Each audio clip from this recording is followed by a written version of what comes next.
Dua orang pria membuat geger warga di kawasan Banjar Batu Megam, Desa Ubung, KJ Denpasar Utara, Rabu 28 April sekitar pukul 23:45 WITA. Pasalnya kedua pria ini terlibat duel berdarah.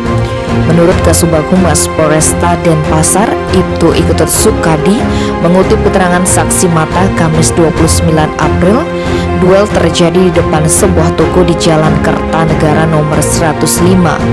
Duel melibatkan Nafein asal Medan dan Muhammad Mashud alias Uut asal Pamekasan, Madura.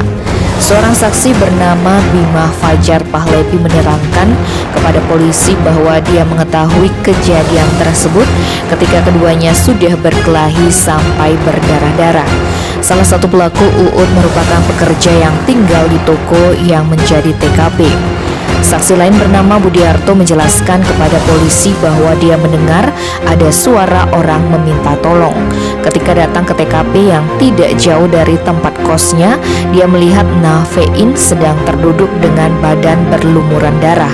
Sementara Uut terlihat mengangkat bongkahan bata hendak memukul Nafein yang tinggal di Jalan Indrajaya nomor 30 Denpasar itu. Kemudian Budiarto memberitahu Uut agar jangan memukul Nafein.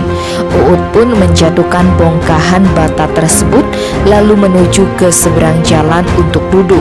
Petugas BPBD Denpasar yang mendengar laporan tersebut segera memberikan pertolongan dan membawa keduanya ke RSUP Sanglah. Tidak ada korban jiwa, tetapi Nafein mengalami 8 luka sabetan akibat benda tajam, sedangkan Uut mengalami luka di tangan kanan. Belum diketahui penyebab keduanya berkelahi. Tim Bali Express melaporkan.